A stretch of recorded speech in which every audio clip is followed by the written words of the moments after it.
ఇచ్చేసిన మా మహిళా మండలందరికీ అలాగే వేదికలను అలంకరించిన పెద్దలందరికీ హృదయపూర్వక ధన్యవాదాలు, అభినందనలు. ఈ అచ్చంపేటకి మాకు ఒక అభినవ భావ సంబంధం ఉంది. ముఖ్యంగా నేను వచ్చిన రోజు మీరందరూ మహిళలందరూ కూడా ఒకటి అడిగారు. మన జగన్మోహన్ రెడ్డి గారు వాగ్దానం ఇచ్చిన ప్రకారం డ్వాక్రా రుణం ఆ రోజు ఎంతైతే ఉందో నేను ప్రమాణ స్వీకారం చేసే నాటికి పూర్తిగా మొత్తం 0 వడ్డీతో మొత్తం సంపూర్ణంగా మీకు రుణమాఫీ చేస్తాను అని చెప్పారు. ప్రతి ఒక్క డ్వాక్రా మహిళ కూడా అది నన్ను అడిగారు. మనం అందరం కూడా డ్వాక్రా మహిళలు అందరితో కూడా నేను ఎన్నో సందర్భాల్లో ఇక్కడ ఆత్మీయ సమ్మేళనం మనం జరుపుకున్నాము. ఈ డ్వాక్రా గురించి మాట్లాడుకున్నాం. డ్వాక్రా ఉన్న రుణమాఫీ గురించి మీ అందరికీ గుర్తే ఉండుంటది. నేను అందుకనే ప్రత్యేకంగా మిమ్మల్ని కలవాలి, ఈ విషయంలో మన ఆడవాళ్ళు అందరితోటి మాట్లాడాలని సంతోషంగా నేను వచ్చాను. ఎందుకంటే 4 సంవత్సరాలు ఈ 5 సంవత్సరాల్లో 4 విడతల వారిగా సంపూర్ణంగా ఇప్పటి వరకు ఉన్న రుణమాఫీ మొత్తం తీర్చిన ఏకైక ముఖ్యమంత్రి మన జగన్మోహన్ రెడ్డి గారు. ప్రతి నియోజకవర్గంలో ఉన్న మండలంలో ఉన్న ప్రతి విలేజ్ కి నేను టీమును పెట్టి 4 మహిళలను పెట్టి ప్రతి విలేజ్ లో ఉన్న మహిళలందరినీ కూడా నేను చెప్పాను ఏమని, ఎంతవరకు రుణమాఫీ ఉందో అంతవరకు మొత్తం కూడా సంపూర్ణంగా రుణమాఫీ చేస్తారు మా జగన్మోహన్ రెడ్డి గారికి మీరు మద్దతు ఇవ్వండి అని. అదే విధంగా మీరు సంతోషంగా మద్దతు తెలిపారు. ఇంత పెద్ద విజయం సాధించుకున్నాము. ఇవాళ ఈ సక్సెస్ ఈ 4వ విడత కూడా సంపూర్ణంగా మనం రుణమాఫీ చేసుకుంటున్నాము.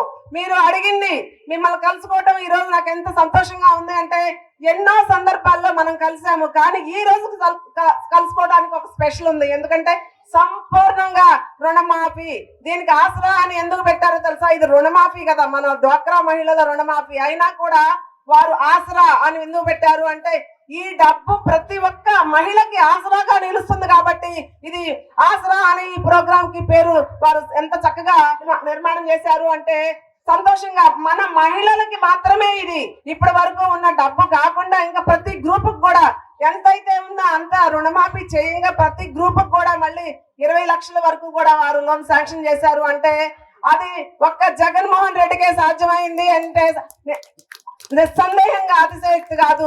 అచ్చంపేట వచ్చే రోజు శంకరన్నకు సీట్ ఇచ్చి అచ్చంపేటకు వచ్చే రోజు ఏమైతే మాట ఇచ్చామో సంపూర్ణంగా ప్రతి మాటకి ప్రతి ఒక్క ఏవైతే మేము ప్రామిస్ చేసామో దాన్ని ఫుల్ఫిల్ చేసుకున్నాము అంటే సంపూర్ణంగా మేము అది పూర్తి చేశాము అంటే ఈ సభాముఖంగా సంతోషంగా తెలియజేస్తున్నాను. మీ అందరితోటి ఈ సంతోషం పంచుకోవాలని నేను వచ్చాను. గర్భస్థ శిశువు నుంచి 80 ఏళ్ల ముసలమ్మ వరకు కూడా ప్రతి ఒక్క సంక్షేమము మన ఆడవాళ్ళకే చెందుతుంది అంటే అతిశయోక్తి కాదు. మరి ఇవాళ 3000 రూపాయలు పెన్షన్ కూడా చేశారు. వారు ఏమైతే చెప్పారో అవి సంపూర్ణంగా మరి పూర్తి చేసిన ఘనత గతంలో ఎక్కడైనా ఉందా? ఏం చెప్పారో అదే చేశారు. నిజాయితీ ఎక్కడుందంటే అక్కడ మన ఎమ్మెల్యే గారు ఉంటారు. మంచితనం ఎక్కడుందంటే అక్కడ మన ఎమ్మెల్యే గారు ఉంటారు. వారు ఒక గుడిలో ఉన్న దైవానికి ఇంపార్టెన్స్ ఇవ్వరు. ఎక్కడ సాయం చేయాలంటే అదే దైవం అనుకుంటారు వారు. ఎక్కడ సాయం ఆయన అవసరం ఉంది అంటే అది దైవంగా భావిస్తారు. ఏ మాత్రం గర్వం లేకుండా నిగర్వంగా ఉండటం వారి మంచితనం. ఎంత శక్తి సామర్థ్యాలు ఉన్నా కూడా శత్రువు మీద కూడా యాక్షన్ తీసుకోకుండా మంచితనంగా సామరస్యంగా పనిచేయాలనుకోవటం వారి తత్వం. Daring and dashing and dynamic మన శంకరన్న. దయచేసి మీరందరూ కూడా మరొకసారి వారిని బలపరుస్తారని, వారికి అందరికి మీరందరూ ఓటు రూపంలో వారిని మద్దతు ఇచ్చి గెలిపిస్తారని కోరుకుంటూ, అభివృద్ధి సంపూర్ణంగా పనిచేసిన వ్యక్తి ఎవరు ఉన్నారు అంటే ఈ రాష్ట్రం మొత్తంలోనే కంప్లీట్ గా వచ్చిన ప్రతి వనరుని సంపూర్ణంగా పంచిన వ్యక్తి ఏకైక వ్యక్తి ఈ రాష్ట్రంలో మన ఎమ్మెల్యే అంటే సందేహం లేదు. మేము సంపూర్ణంగా మరో 5 సంవత్సరాలు మీరు ఇస్తే చరిత్రలో నిలిచిపోయేలాగా మన శంకర్రావు గారు దీన్ని డెవలప్ చేస్తారండి. పెద్ద కూరపాడు అంటే శంకరన్న బ్రాండ్ గా నిలిచిపోవాలి. ఒకటండి, గెలుపు అందరూ గెలుస్తారు. మన గెలుపు విక్టరీ కాదు, హిస్టరీలోనే నిలిచిపోయేలాగా ఉండాలి. ఏం మాట ఇచ్చామో ఆ మాట నిలుపుకున్నానని సంతోషంగా వచ్చాను. ధన్యవాదాలు మరోసారి మీ అందరికి. Thank you. ఆసరా ప్రోగ్రామ్ కి విచ్చేసిన అక్క చెల్లెళ్ళందరికీ నా హృదయపూర్వక అభినందనలు తెలియజేస్తున్నాను. జగన్మోహన్ రెడ్డి గారు ప్రమాణ స్వీకారం చేసే రోజు నాటికి మరి డ్వాక్రా రుణమాఫీ ఎంత ఉందో అది మొత్తం కూడా 4 విడతలుగా నేను క్లియర్ చేయడం జరుగుతుందని చెప్పారు. దాని ప్రకారమే ఈ రోజు 4వ విడత క్లియర్ చేయడం జరిగింది. ఎలాంటి కరోనా పరిస్థితుల్లో కూడా 6,500 కోట్ల రూపాయలు రిలీజ్ చేయడం జరిగింది. మరి మొత్తం 25,000 కోట్లు సుమారు మరి రిలీజ్ చేయడం జరిగింది. 25,000 కోట్లు నిజంగా ఒక కుటుంబానికి 50,000 వచ్చి ఉండొచ్చు, 70,000 వచ్చి ఉండొచ్చు, 1,00,000 రూపాయలు వచ్చి ఉండొచ్చు. ఈ 25,000 కోట్లు గనక ప్రభుత్వం వేరే రకంగా ప్రాజెక్టులకు పెట్టినటువంటిదే ఎన్ని ప్రాజెక్టులు పూర్తయ్యాయో, మరి ఎంత పొలం మనకు సాగులోకి వచ్చేదో, ఎన్ని రకాలుగా ఉపయోగాలు ఉండేయో ఒకసారి ఆలోచించాలి. కానీ ఆయన మాట ఇచ్చాడు, ఆ మాట ప్రకారం అక్కజనులకి మరి అకౌంట్లోకి ఆసరా ప్రోగ్రామ్ మొత్తం కూడా కంప్లీట్ చేసి మరి ఈ రోజున దానికి సంపూర్ణంగా రుణమాఫీ రద్దు చేయడం జరిగింది. మరి మీ అకౌంట్లో డబ్బులుంటే కుటుంబాన్ని నడుపుతారనే ఉద్దేశంతో మీ అకౌంట్లో పెట్టడం ఆయన. మరి ఇలాంటివన్నీ కూడా మీరు ఆలోచించుకోండి. గతంలో ఏదైనా ఒంట్లో బాగోపోతే పక్కింటికి వెళ్ళి డబ్బులు తీసుకొని 1000-2000 తీసుకొని కమల్ హాస్పిటల్కి వెళ్లాల్సి వచ్చేది పరిస్థితి వచ్చేది. కానీ ఈ రోజున ఎవరికి దగ్గరికి వెళ్ళవసరం లేదు. డైరెక్ట్ గా మీ అకౌంట్ లోనే డబ్బులు దాదాపు 70,000 రూపాయలు మీ అకౌంట్ లోనే ఉంటున్నాయి. జగన్ గారు మీకు మీ అకౌంట్ లో వేయటం జరిగింది. దేశంలోనే ఏ రాష్ట్రంలో కూడా ఆడవాళ్ళకి ఆర్థికంగా ఎంత బలంగా ఉండాలంటే మన ఆంధ్రప్రదేశ్. ఉదాహరణకి మీకు చెబుతున్నాను, ఆడవాళ్ళ అకౌంట్లో సేవింగ్ అకౌంట్లో 50,000 కోట్ల రూపాయల డిపాజిట్లు ఉన్నాయి ఆడవాళ్ళకి. ఎక్కడ ఏ రాష్ట్రంలో లేవు, అది మన రాష్ట్రంలోనే ఉన్నాయి. ఎందుకు ఉన్నాయి? అది మీకు జగన్మోహన్ రెడ్డి గారు ఇవ్వటం వల్ల ఇంత అమౌంట్ మీ అకౌంట్లోనే ఉంది. గత 5 సంవత్సరాల ముందు మీ అకౌంట్లో డబ్బులు ఉండేయా?